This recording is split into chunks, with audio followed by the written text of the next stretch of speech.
One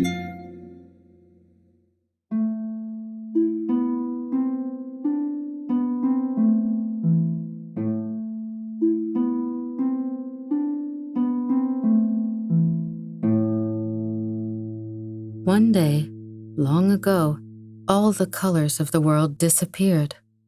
People searched for reasons, but no one understood why. Eventually, humans became accustomed to living in a colorless world.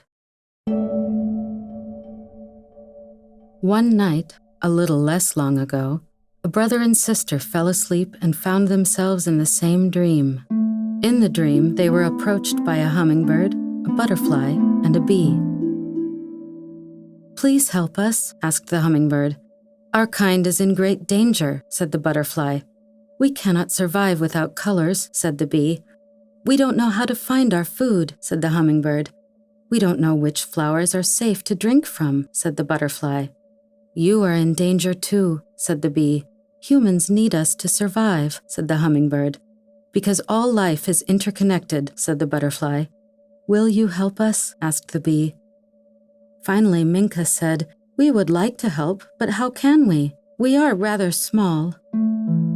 Beyond the end of the human world, where only children can go, there lives a fearsome dragon in a cave. The dragon has hoarded all the colors of the world.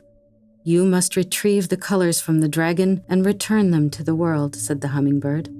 "The journey through the land will be treacherous, but we will help you along the way," said the butterfly.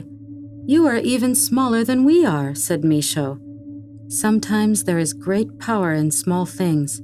You have to trust us," said the bee. "That is," said the hummingbird, "if you are willing to go." "We will go," said Minka. "But," said Misho, "I must ask, why us?" The butterfly replied, "You are willing to go, so you are adventurous.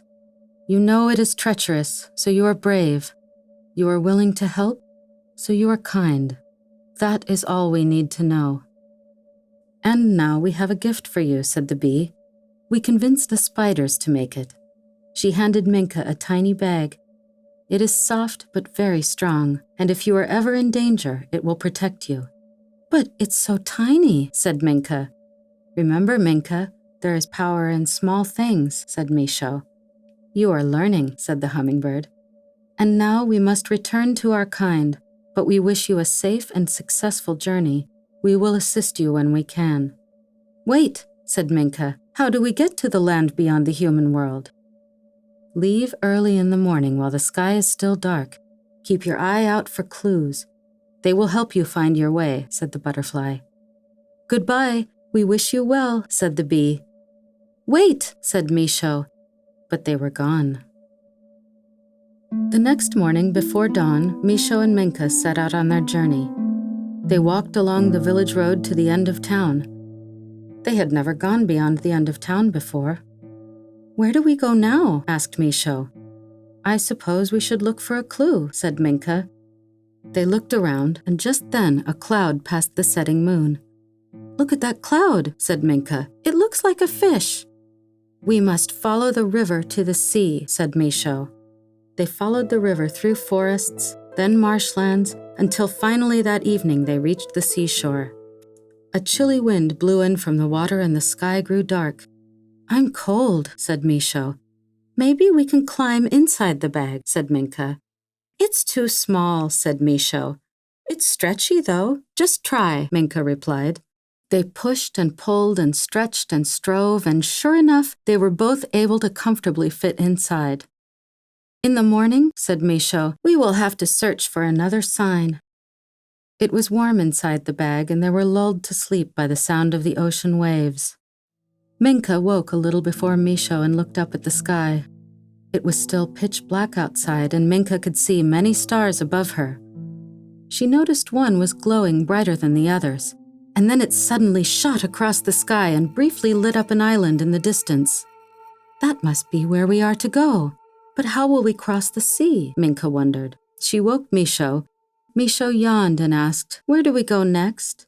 Minka replied, "Before you woke, I saw a shooting star, and it lit up an island across the sea." "How will we go there?" asked Misho. "I have an idea. Let's see if the little bag can float," replied Minka. They carried the little bag down to where the waves met the sand and pulled and stretched the little bag into the shape of a rowboat. Misho carefully crawled inside. Minka pushed him a little way out into the waves. "It does! It floats!" Misho waited in the little rowboat, bobbing in the gentle waves. Minka climbed into the boat, and they pushed and pushed with their walking sticks until they were carried by the waves into the middle of the sea. The boat began turning in little circles. They had just passed through the boundary between worlds. "I think we're drifting," said Misho. "I think we're floundering," said Minka. A thick fog began creeping toward them. "Shh," said Minka. "I wasn't talking," said Misho. "No, I mean, do you hear that sound?" They listened. From across the water came the most beautiful song Misho and Minka had ever heard. It soothed them and put them into a trance. Then Misho felt a whoosh of wing feathers. Minka saw talons slashing. Sirens were circling through the mist, coming closer and closer. The children stood in the boat, transfixed. Suddenly, they heard a loud buzzing. It cut through the siren's song and startled Misho and Minka from their languor. A charm of hummingbirds approached from the shore. The hummingbirds zipped this way and that to scatter the sirens and their lulling fog. The sirens hissed and swooped at them, but finally retreated into the mist. Then the hummingbirds took a tiny piece of the silken bag and pulled and stretched until they had made a little sail. Minka and Misho took their walking sticks and turned them into a mast and a boom. "Now the wind will pull us, and we can turn the sail to head the right way," Misho cried. "Thank you, hummingbird friends," called Minka and Misho. The little birds hovered for a moment and then were gone. With their new sail, the children easily turned the boat toward the distant land. After a little while, they reached the island shore. Just then, they saw a creature approaching. It had the head and talons of an eagle and the body of a lion. "Hello," said Minka as it approached. Minka's hands tightened around the walking stick. "Hello," said the griffin. "What are you?" asked Misho. "I'm a griffin," said the griffin. "I guard this land. What are you?" "I'm Minka, and this is Misho." Minka told the griffin they were looking for the dragon to retrieve the colors that had been stolen from their world. The griffin laughed. "As you can see, the color is gone here too. Many have tried to defeat the dragon, and many have failed. The centaurs, the basilisks, and even the hydra. You are small and merely human. You should go back to your world. There is nothing for you but danger here." "That may be true, but we must try. Life in our world depends on it," said Minka. "Could you point us toward the dragon's cave?" asked Misho. The griffin sighed. "Walk straight toward that mountain. You'll know you're close to the entrance to the dragon's lair when you see the pile of bones." The griffin sighed again. "Goodbye," he said as he flew away. "I don't suppose I'll ever see you again." That night, the children made a tent out of their silken bag, propping it up with their 2 walking sticks. Once more, Minka and Misho found themselves in the same dream. This time, they were sitting on a craggy rock with a deep crevice inside.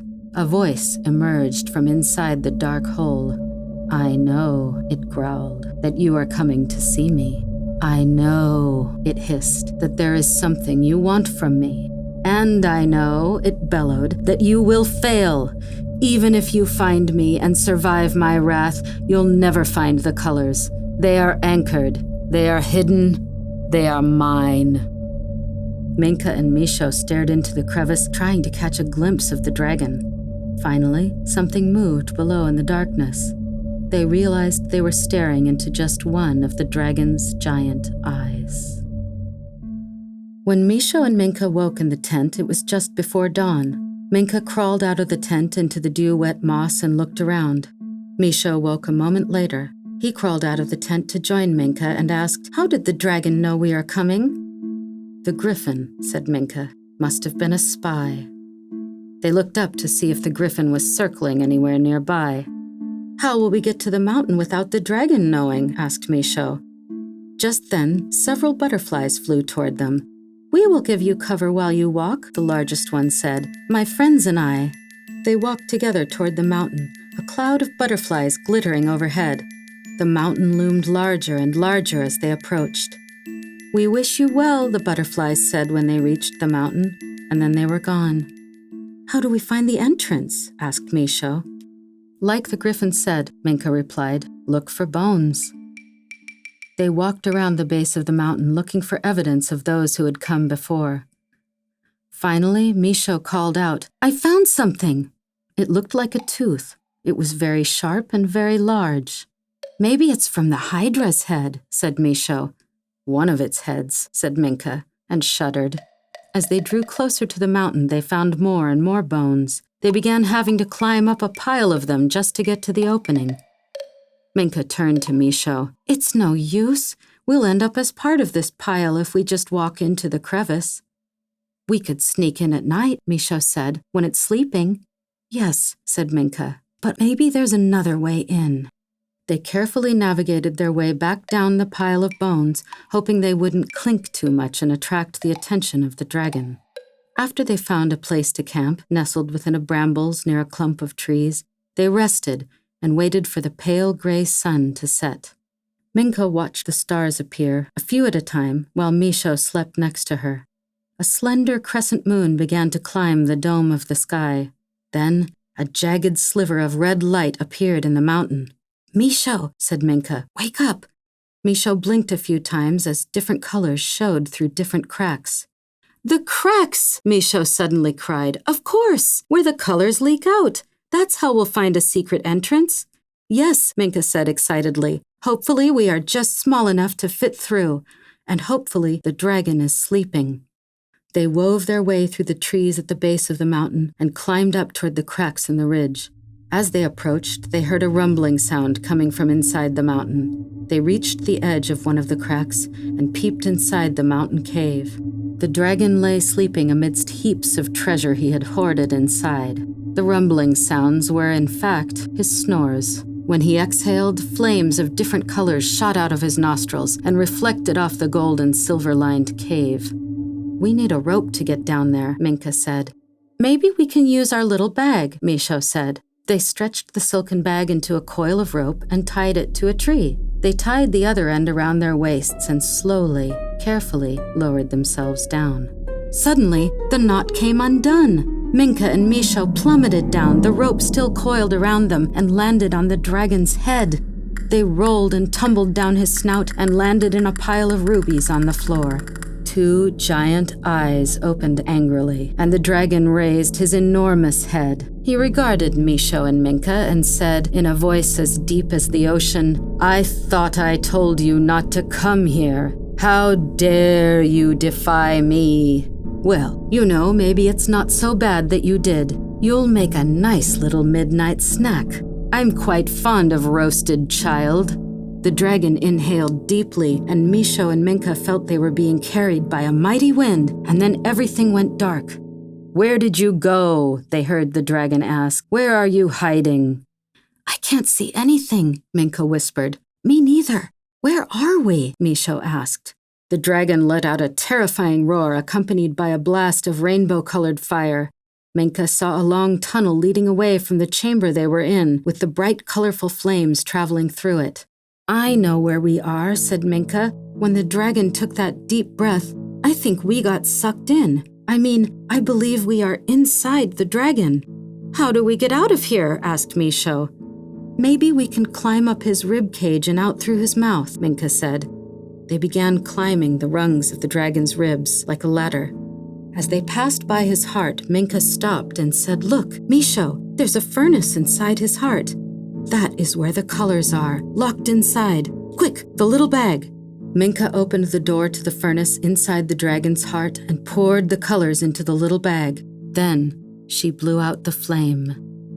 "Where are you? Where did you go?" cried the dragon. "I'll find you, and when I do—" As he spoke, Minka and Misho ran along the dragon's tongue and out into the cavern. "Hurry! Run!" cried Minka. The children ran, stumbling over emeralds and pearls, swords and crowns, toward the entrance to the cave. "He's coming! Hurry!" They passed through the entrance to the cave and into the great pile of bones. By now, the dragon knew his flame had been extinguished. He came thundering after them in a blind fury. They heard loud wing beats next to them, and then a voice said, "Hurry! Jump on board!" It was the griffin. The children leapt onto his back and he took flight. "Hang on," he said. The griffin flew high over the land toward the sea. Misho looked back over his shoulder. "The dragon," he said. "He's gaining on us." For the dragon had taken flight too. Just as the dragon's jaws were within snapping distance of the griffin, they heard a loud humming sound.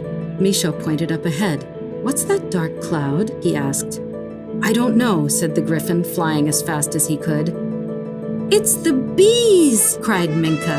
A swarm of 1,000 bees flew up and created a dark screen between the dragon and the griffin in flight.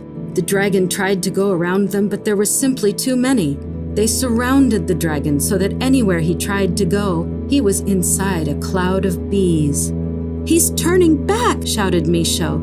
"They did it! Thank you, bees!" The bee cloud briefly circled high over Misho and Minka and the griffin and then zoomed away into the distance. The griffin landed by the ocean shore. "This is as far as I can go," he said. "Thank you for helping us," said Minka. "I'm sorry I spied on you," said the griffin.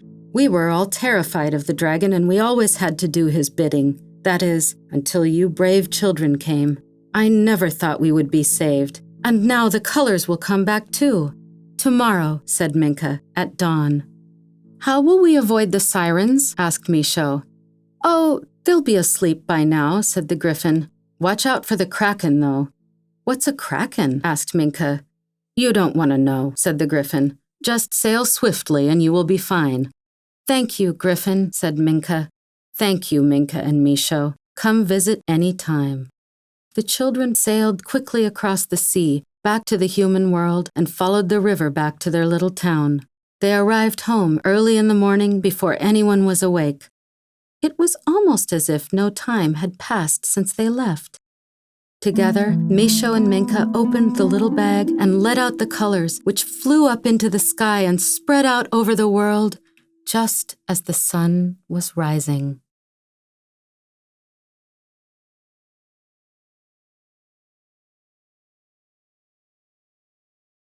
My name is Moira MacDonald, and I'd like to share with you a little about how my shadow puppet show, The Story of Minka and Misho, was made. All you really need to make a shadow puppet show is a light source and some kind of screen, which can be a bedsheet or a shower curtain, and of course, puppets. For my play, we use 2 overhead projectors. These allow for the puppeteers to quickly shift between scenes. One scene can be prepared on a projector which is doused or has the projected light blocked with a flap, while another scene is being performed. Then the first scene is doused and the second scene is ready to be projected. We continue moving back and forth between projectors as the story unfolds.